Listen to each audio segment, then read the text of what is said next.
Lollipop Life, where I talk about all things pink and sweet, like me. This is episode 2 of my Backstreet's Back at the Beach series. If you haven't seen the first episode yet of this series, I highly recommend you check it out. I will have it linked up in the cards here, as well as in the description box below. But before we get started, don't forget to like this video, click that subscribe button if you want to know all things updated about the Backstreet's Back at the Beach vacation.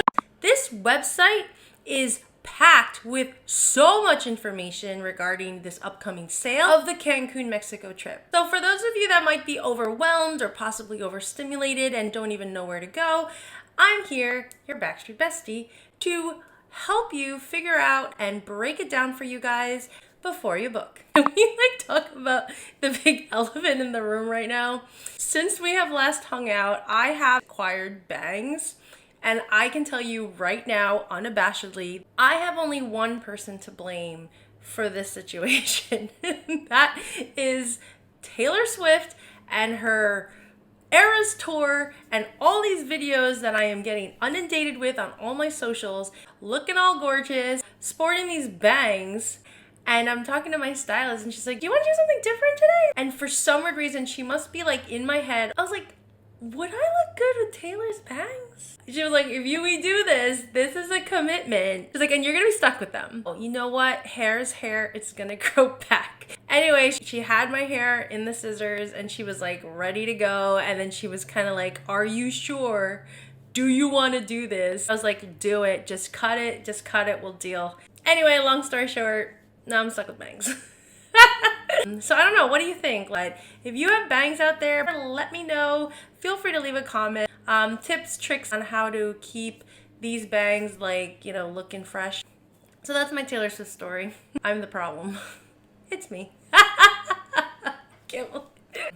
Anyway, before we get started, it's official. The boys are going to be going to the Moon Palace Resort in Cancun, Mexico. If there's one thing you need to know about the Moon Palace Resort, it's that it's technically 3 resorts in one. It's kind of like Disney World, right? Where it's you've got the main overall world, and then you've got the little kingdoms. And in this case, we have the Moon Palace Resort, where that's like Disney World, and all these different little mini resorts is like Animal Kingdom and Magic Kingdom. It's essentially, once you get that fact figured out, everything starts to make more sense. Actually, technically, you could say there are 4 resorts if you count the villas that are all situated all across the golf course. Anyway, I digress. It's 3 resorts in one. To help you organize your thoughts, let's break it down even further to both the Moon Palace side and the Grand side. The Moon Palace side is divided into 2 parts, the Sunrise Resort and the Nizuc. Nizuc was the original property when it first opened up, and then a couple years later, the Sunrise was built. And it wasn't until, I think, 99 or something like that, when the Grand Resort was built. This made it solidified as the massive all-inclusive resort that it is known as today. Now, keep in mind, each resort caters to the different needs and personalities of their guests. And obviously, the price points also reflect that as well. Generally, Nizuc has a more relaxed, chill vibe, which could be ideal if you plan on coming with your partner or your spouse, or if you're like me, you're considered a geriatric fangirl and tend to kind of like that sort of vibe. Sunrise, however, is considered more of the busier, up-tempo, and fun resort. If you plan on bringing your kids or you just kind of want to have more of a fun party vibe, this is where you would want to be. Now, keep in mind, this is the resort where the venue will be located, and that's where all the Backstreet concerts every night is going to be held. And if that's a fact that's very important to you, this would be the place that you're going to want to stay. For you more sophisticated fans that want to, elevate your vacation experience and have more of a luxurious enjoyment of the property, with access to a lot more restaurants, you're gonna want to go on the Grand.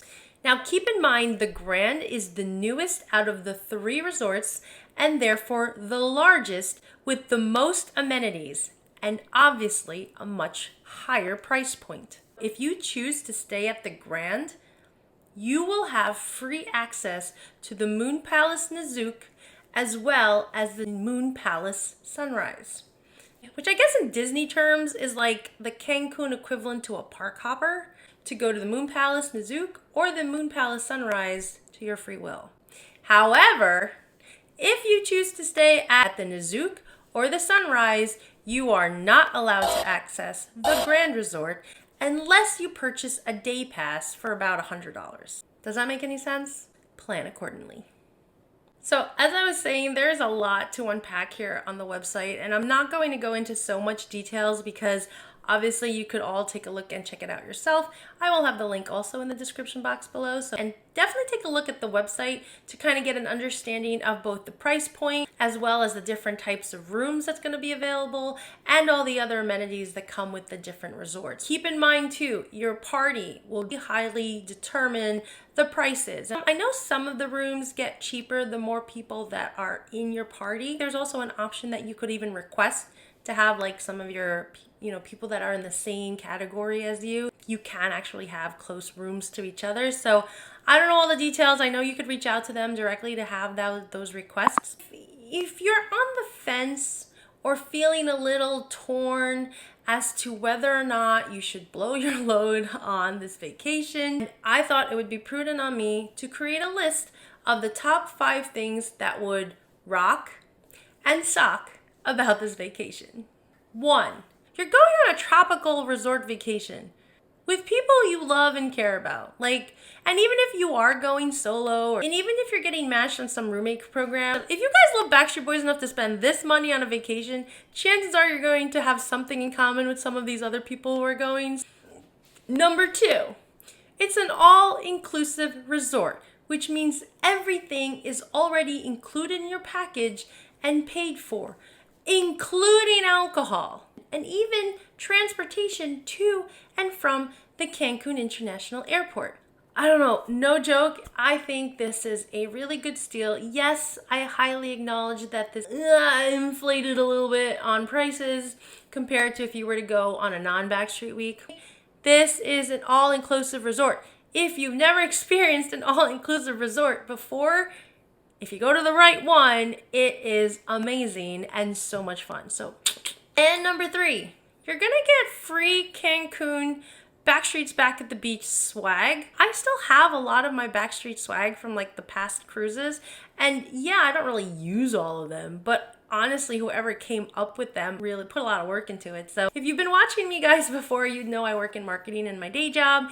And I'll tell you right now, those swags are not cheap. So for them to be getting that for you guys, you should thank them. Because those alone are really expensive. And honestly, you're going to have bragging rights because the small population of people that are going to be going on this vacation will not have access to that unless they put that on the website. Number 4, you get to breathe the same air as the Backstreet Boys.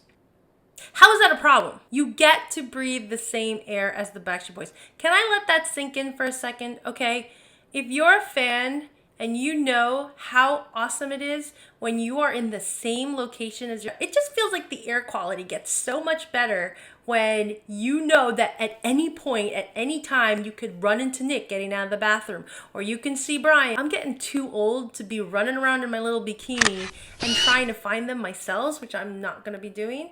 But if so happens a towel gets thrown at my face and it happens to be Nick's, I'm not gonna complain.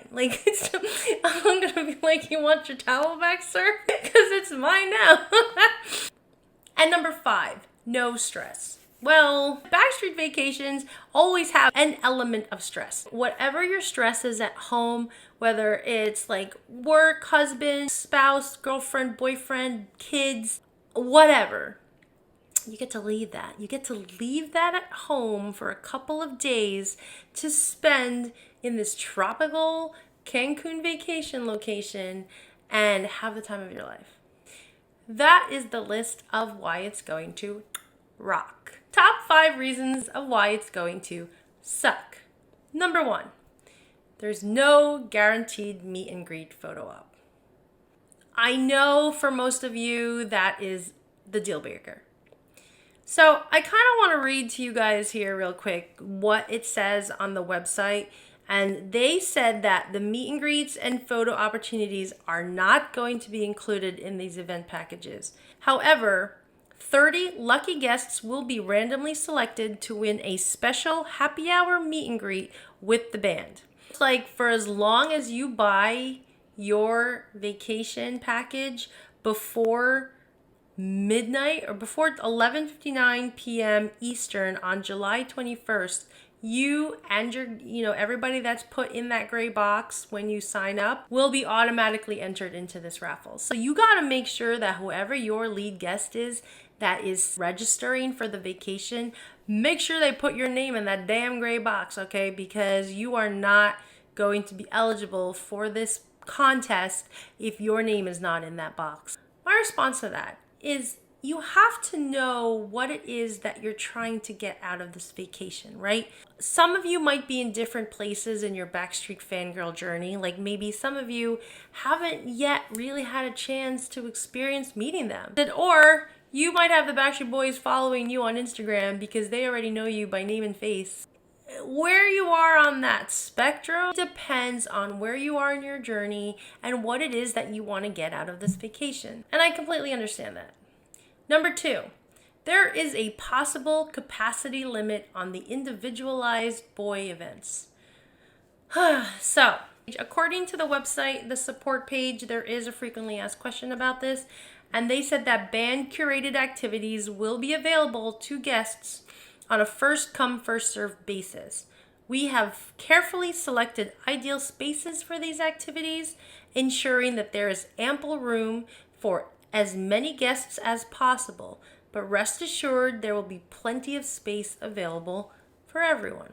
Before you guys get your panties all up in a bunch, this is probably their legal way of ensuring that the event doesn't get super crazy. You know, if Holy Guacamole with Howie ends up with 1,000 people all wanting guacamole and they ran out of guacamole, they're trying to make sure that they're being protected by saying that we couldn't guarantee you to come in because we ran out of guacamole. The fact that they're saying most likely there's room for everyone, rest assured you're going to join these events. Don't camp out a couple hours before the event. It's just not worth it, guys. You're paying all this money. It would be a waste if you spent most of your vacation just hanging out where the next event's gonna be. I mean, hey, whatever, it's your money. There is no guarantee that you're even going to see them. If you're still at this point and you're still watching, you know that I just said that there are 3 resorts in this. You can't spend your whole day just running around amok. You have to go in with the mindset that there's a good chance you won't see them at all. And if you do, don't pounce them. They're humans and they're in a good mood, they'll give you a selfie. It's not that big of a deal. To find 5 white boys surrounded by their bodyguards and whatnot. Although now that I'm thinking about it, that's probably going to be the dead giveaway. I was wrong. I changed my stance on this one. You're going to find them because you're going to find the crowds. Like you're going to see Nick. And then you're going to see this cluster of girls that go like this. It's expensive. It's a lot of money. Let's just be real here. You can get the same vacation at the same place on another week without the Backstreet Boys for significantly cheaper. I'm not saying by any means to, go into debt and not be financially responsible for your actual everyday situation. But if you do have the resources and you do have the means and the support, I highly recommend you go. And number 5, not all boy banders are going to be in attendance. What? Yeah, it sucks. Not all boy banders are going to be at attendance of all the events, but could you blame them? They're only going to be there for 3 days, and they're probably going to want to explore the resort as well. I wanted to say park. Freaking Disney. If you're a BSB cruise veteran like me, you've probably seen the evolution of what these BSB vacations have been like and how they've kind of evolved over time. Unpopular opinion, I support the boys wanting to do their own thing and living their lives and let them do what they need to do to protect their mental health. I mean, if you know what I'm talking about, read between the lines here. And fangirl life will always have this level of expectations. But these guys are just human. Just let them be. Just let them be, okay? Please. It sucks. Again, go back to all the points of why this vacation is going to suck. But it's a matter of a perspective shift. It's a mental acceptance of what this is. And if you're honestly okay with that, then... Anyway, that's all I have. If you guys have any questions, leave me a comment down below. Stay tuned for the next episode of my Backstreet's Back at the Beach series. Until then, besties, I will see you on the flip side. Bye!